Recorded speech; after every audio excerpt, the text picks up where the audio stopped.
عزم تھا اس کا جواں ایمان کا دھارا تھا وہ، داعیے دین خدا عظمت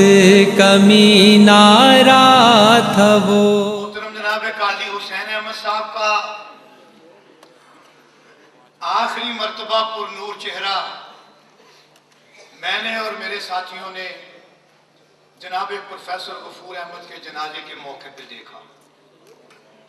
ہم اس سڑک کے فٹ پاتھ پہ کھڑے تھے، قاضی صاحب اپنے مخصوص انداز میں زمین کو دھکیلتے ہوئے تیزی کے ساتھ آگے بڑھ رہے تھے۔ ہم نے ان کے راستے میں مخل ہو کر ان سے ہاتھ ملانا بے ادبی سمجھا۔ کیا پتا تھا یہ چند دنوں بعد ہمیشہ کے لیے بچھڑ جانے والے۔ اس لمحے جو ساتھی صاحب تھے وہ ملی یکجہتی کونسل میں ان کے سیکرٹری جنرل جناب حافظ حسین احمد ان کے قدم بقدم تھے، وہ یہاں موجود ہیں۔ میں ان کا شکریہ بھی ادا کر رہا ہوں اور انہیں آپ سے مخاطب ہونے کی دعوت دے رہا ہوں۔ جمعیت علماء اسلام کے مرکزی رہنما، ملی یکجہتی کونسل پاکستان کے سیکرٹری جنرل جناب حافظ حسین احمد۔ الحمدللہ وحدہ والصلاة والسلام علی من لا نبی بعد، اما بعد فاعوذ باللہ من الشیطان الرجیم، بسم اللہ الرحمن الرحیم۔ من المؤمنین رجال صدقوا ما عاهدوا اللہ علیہ، فمنهم من قضى نحبه ومنهم من ينتظر وما بدلوا تبدیلا، صدق اللہ مولانا العظیم۔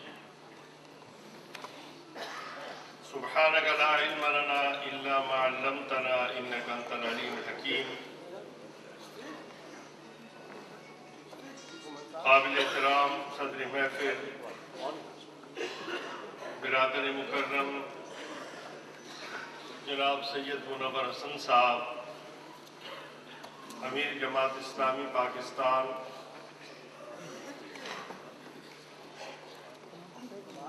ملک کے سیاسی جماعتوں کے قائدین،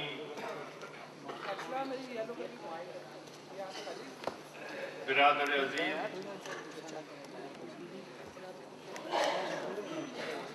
جناب آصف لقمان صاحب قاضی، اور میرے دوستوں، بزرگوں، بھائیوں،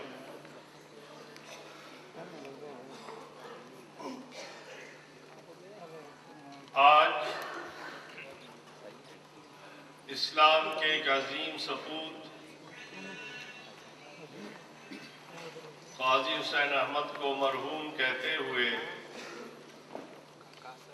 کلیجہ منہ کو آتا ہے، لیکن اس دنیا میں جس روح نے قدم رکھا، جس نے آنکھ کھولی، اس نے اس جہاں سے جانا ہے۔ انا للہ و انا الیہ راجعون۔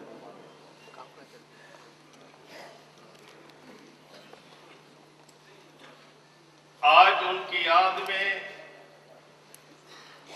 یہ عظیم تقریب،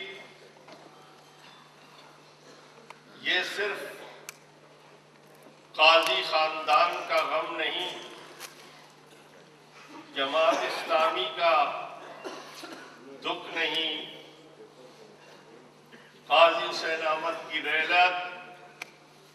عالم اسلام کا دکھ ہے۔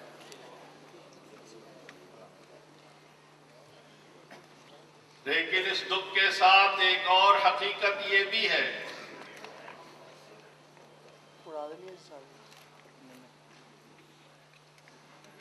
اور آج ہمارے لیے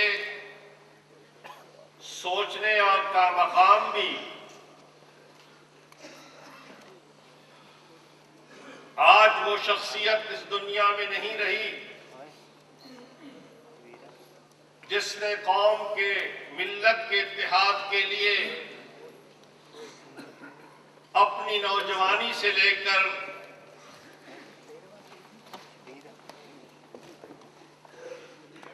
پیرانہ سالی کے جوانی تک انتھک جدوجہد کی.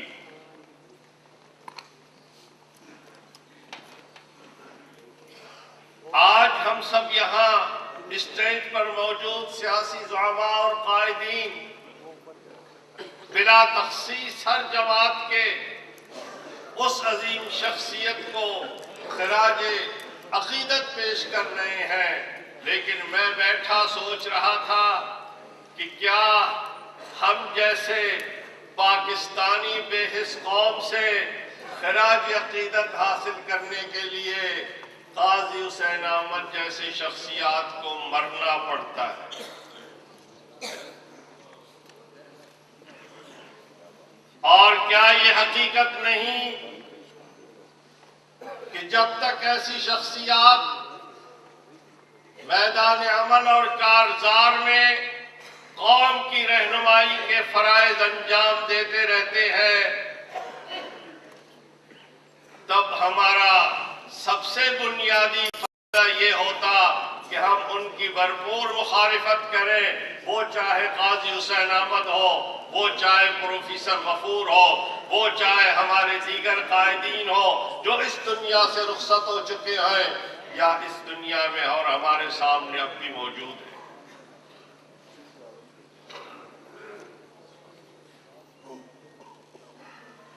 کیا آج ہماری قیادت،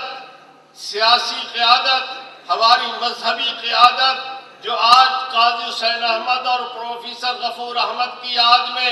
ایک اسٹیج پہ جمع ہو سکتے ہیں، یہ ویسے کیوں جمع نہیں ہوتے؟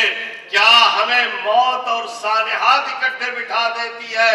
اور سانحات کے گزرنے کے بعد ہم کیوں منتشر ہو کر اپنے قائدین کے مشن کو چھوڑ دیتے ہیں؟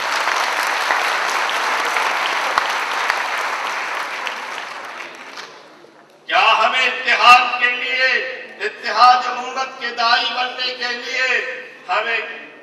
کسی سانحے کا انتظار ہوتا ہے؟ دوستو، یہ کہیں یورپ میں نہیں رہ رہے تھے پروفیسر غفور احمد اور قاضی حسین احمد، یہ تو اسی کراچی میں اسی منصورہ کے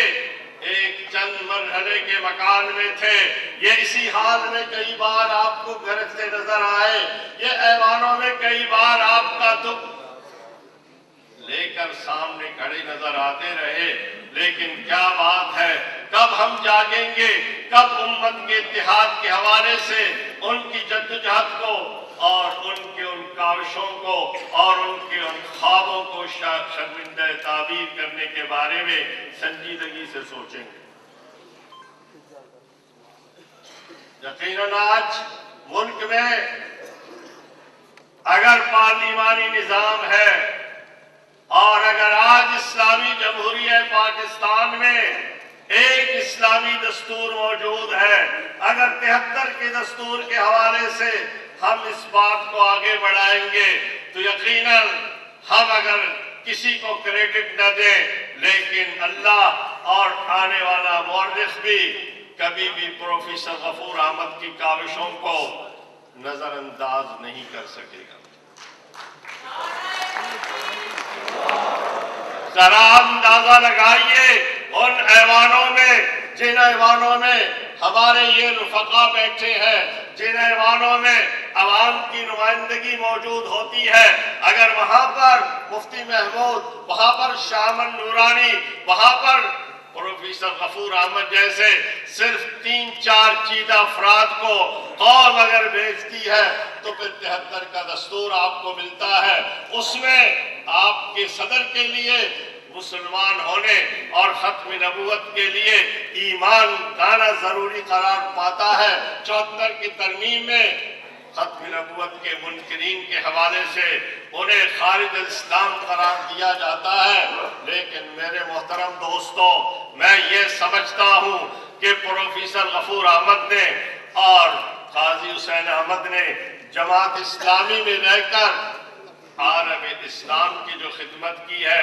اس کا اندازہ شاید ان کی موت کے بعد کچھ نہ کچھ ہمیں ہو گیا ہوگا، لیکن پورے عالم اسلام اس وقت سوگوار ہے، اور ان کی قدر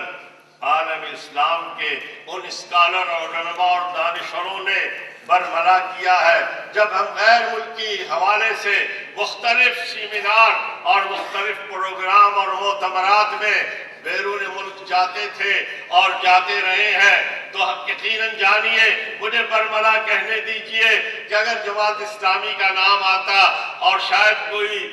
اس بارے میں متعارف نہ ہوتا، لیکن قاضی حسین احمد اور پروفیسر غفور احمد کا نام لینے کے بعد سب کہتے کہ ہاں وہ عظیم شخصیات ہیں، وہ متعارف تھے اور انہوں نے جدوجہد کے ذریعے امت مسلمہ کے کاروان کے لیے کارہائے نمایاں انجام دیے تھے۔ قومی اتحاد کی تحریک ہو، اور ایسے مرحلے پر جہاں رفیق باجوہ صاحب سیکرٹری جنرل کے عہدے سے الگ ہوتے ہیں، اور قومی اتحاد کی تحریک میں یہ عظیم ذمہ داری اس عظیم شخصیت پروفیسر غفور احمد کے ناتوان کندھوں پہ ڈالی جاتی ہے۔ قوم کو آج بھی پتہ ہے کہ جس انداز میں انہوں نے اس کا حوالہ، اس عہدے کو جو ان کے حوالے کیا گیا تھا، انہوں نے کس انداز میں ان کو چلایا، اور آج بھی کوئی ایسی جماعت جو پی این اے میں تھی، ایسی جماعت جو پاکستان کے سیاسی تاریخ میں ہے، وہ پروفیسر غفور احمد کو نہ بھول سکتی ہے، اور وہ آج بھی ان کا احترام کرتے ہیں۔ متحدہ مجلس عمل میں جب مولانا شاہ احمد نورانی اس دنیا میں نہیں رہے،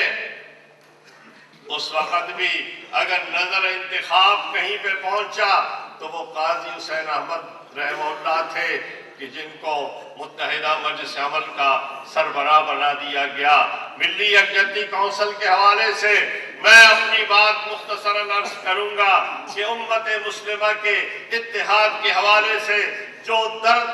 قاضی حسین احمد کے دل میں تھا، ان کا احساس ان کے رفقا کو بھی ہے، اور انہوں نے اس دور میں جب مولانا شاہ احمد نورانی مرحوم ملی یکجہتی کونسل کے صدر تھے، انہوں نے وہ کارنامہ انجام دیا، اور اس کے بعد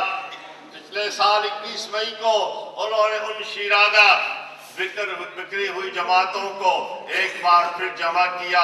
اور اسلام آباد میں اس کا احیاء کیا، اور سارے علماء کو، دینی جماعتوں کو جمع کیا، اور انہوں نے اس کے بحالی کے ساتھ اس میں ایک تنوع پیدا کی، اور پہلی بار اس میں پیران نظام کو، مشائخ کو شامل کیا، اور اس وقت جو لاکھوں مدارس میں پڑھنے والے طلباء ہیں اور مسالک کے 5 وفاق ہیں جن کا اتحادی تنظیمات مدارس دینیہ کے حوالے سے ایک نظم ہے، ان کو اس میں شامل کیا، اور پھر جب حضور اکرم صلی اللہ علیہ وسلم کے ناموس کے حوالے سے بات آئی، اور جب فلم ایک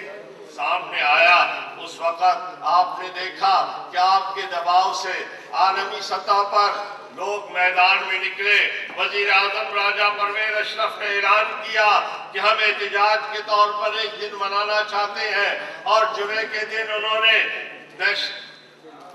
کنونشن سینٹر اسلام آباد میں عشق رسول کانفرنس کے انعقاد کا اعلان کیا، لیکن دنیا نے دیکھا کہ وہ وعدہ وفا نہیں ہو سکا، اور وہاں کنونشن سینٹر میں کوئی انہوں نے عشق رسول کانفرنس کے انعقاد کی طرف توجہ نہیں دی، اور قاضی حسین احمد جب وہ بیٹھے ملی یکجہتی کونسل کی صدارت میں، وہ پریشان تھے۔ انہوں نے کہا کہ اگر وزیر اعظم پاکستان بھی یہ فیصلہ کرتے ہیں اور اس کے ساتھ عشق رسول کے حوالے سے اپنے وعدے کو نہیں نبھاتے ہیں، تو ملی یکجہتی کونسل کے حوالے سے آج قاضی حسین احمد یہ فیصلہ کرتا ہے کہ اس کنونشن سینٹر میں ہم قرآن اور صاحب قرآن کے حوالے سے، اتحاد امت کے حوالے سے، عشق رسول کے حوالے سے ایک انٹرنیشنل کانفرنس کریں گے، اور دنیا نے دیکھا کہ انہوں نے وہ کانفرنس کر کے دکھایا۔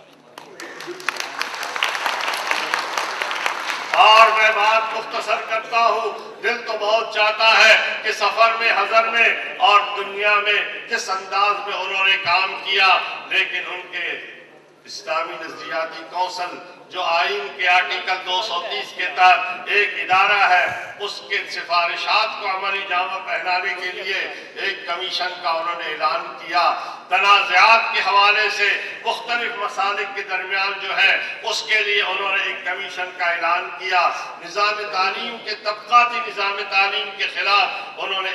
اس کو صحیح کرنے کے لیے کمیشن کا اعلان کیا، اور جتنے بھی جمعہ کے اجتماعات ہیں تمام مسالک کے لیے انہوں نے ایک جمعے کے حوالے سے خطبات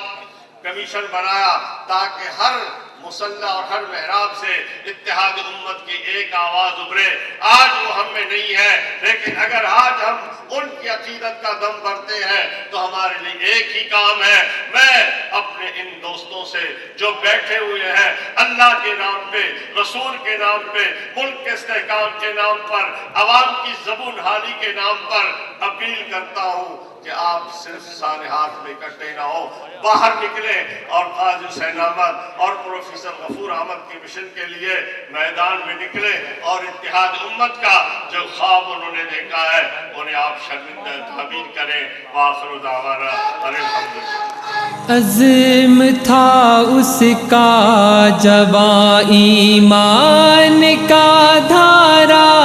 تھا وہ، داعیے دین خدا عظمت کا مینارہ تھا وہ۔